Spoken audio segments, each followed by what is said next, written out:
Hello students, इस video में आपका स्वागत है।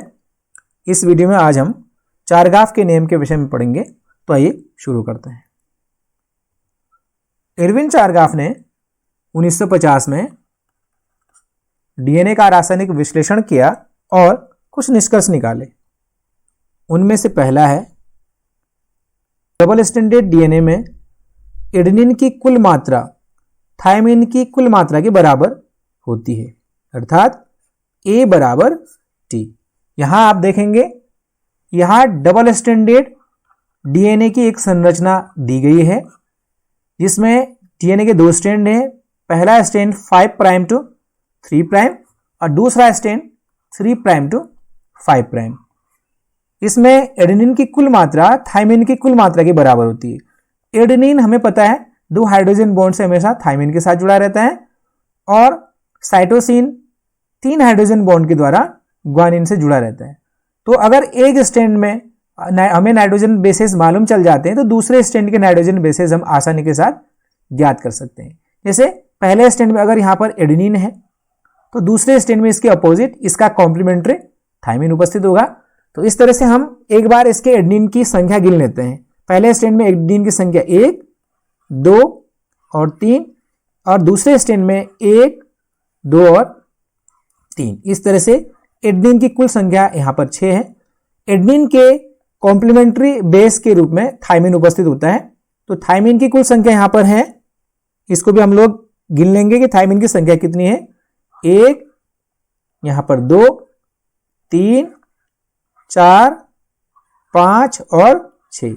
इस तरह से एडेनिन की संख्या 6 और थायमिन की भी यहां पर संख्या 6। इस तरह से पहला जो नियम है चारगाफ का, डबल स्ट्रैंडेड डीएनए में उपस्थित एडेनिन की कुल संख्या थायमिन की संख्या के बराबर होती है। तो ये पहला नियम। और अब आगे बढ़ते हैं हम दूसरे नियम की तरफ। डबल स्ट्रैंडेड डीएनए में, क्योंकि चारगाफ का नियम केवल डबल स्ट्रैंडेड डीएनए या द्विरेज्युक डीएनए के विषय में ही लागू होता है। आरएनए या सिंगल स्ट्रैंडेड डीएनए में यह नियम लागू नहीं होता है। दूसरा नियम है, डबल स्ट्रैंडेड डीएनए में साइटोसिन की कुल मात्रा ग्वानिन की कुल मात्रा के बराबर होती है। तो साइटोसिन की कुल मात्रा ग्वानिन की कुल मात्रा के बराबर होती है। यहां डबल स्ट्रैंडेड डीएनए है, हमें पता है कि एक स्ट्रैंड का साइटोसिन 3 हाइड्रोजन बॉन्ड के द्वारा दूसरे डीएनए के स्ट्रैंड के ग्वानिन के साथ जुड़ा रहता है। एक स्ट्रैंड के अगर हमें बेस पेयर मालूम है तो दूसरे स्ट्रैंड के बेस पेयर हम आसानी से ज्ञात कर सकते हैं।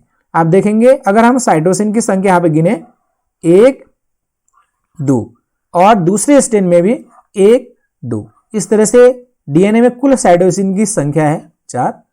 इसी तरह से हम यहां पर ग्वानिन की भी संख्या गिन लेंगे, 1, 2, 3 और 4।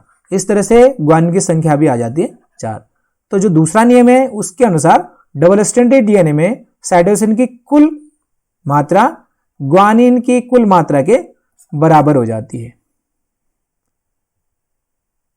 चारगाफ ने तीसरा नियम दिया, डबल स्ट्रैंडेड डीएनए में प्यूरिन की कुल मात्रा सदैव पिरिमिडिन की कुल मात्रा के बराबर होती है। हम जानते हैं कि जो प्यूरिन है, प्यूरिन के अंतर्गत एडेनिन और ग्वानिन आते हैं और पिरिमिडिन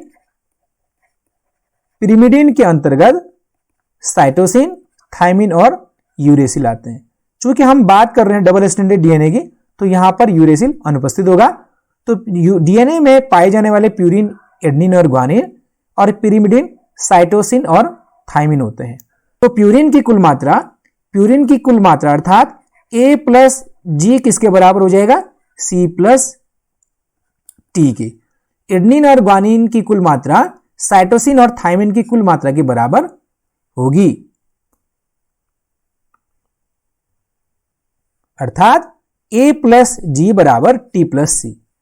यहां आप देखेंगे इस डीएनए में प्यूरिन की हम मात्रा अगर बात करें प्यूरिन की मात्रा की, तो A यहां पर है 1, 2, 3, 4, 5 और 6। A यहां पर है 6। इसी तरह से अगर हम G की बात करें तो ग्वानिन यहां पर है 1, 2, 3 और 4। तो ग्वानिन यहां पर है 4, अर्थात 6 + 4 = 10।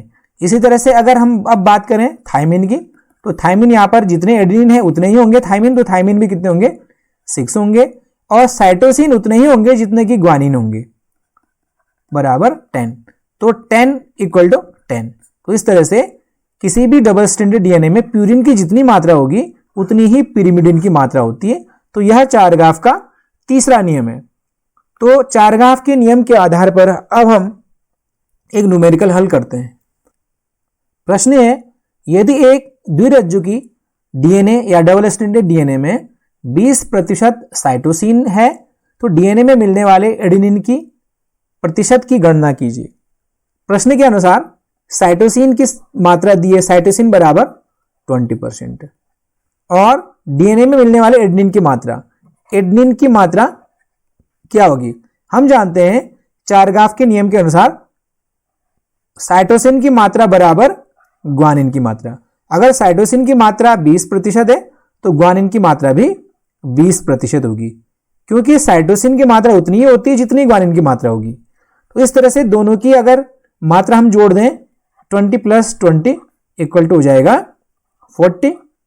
तो 40% साइटोसिन और ग्वानिन की मात्रा है, और कुल एडेनिन और थायमिन की मात्रा क्या निकल आएगी, A + T की कुल मात्रा बराबर क्या हो जाएगी, 100 में से 100 जो 100% में से 40 घटा देंगे बराबर 60%। तो एडेनिन और थायमिन की कुल मात्रा कितनी है, 60% है। तो इसमें एडेनिन की मात्रा अगर हम निकालेंगे, एडेनिन की मात्रा बराबर 60/2 बराबर 30%, क्योंकि एडेनिन और थायमिन बराबरी में यहां पर मौजूद होंगे। तो एडेनिन की मात्रा जितनी होगी किसी भी डबल स्ट्रैंडेड डीएनए में उतनी ही थायमिन की मात्रा होगी। तो एडेनिन की मात्रा यहां पर 30% निकलेगी। और इसी तरह से अगर हम थायमिन की भी मात्रा निकालें, तो वह भी 30% होगी। तो इस तरह से एडेनिन 30% होगा इस डीएनए में, थायमिन 30%, साइटोसिन 20% और ग्वानिन 20% होगा।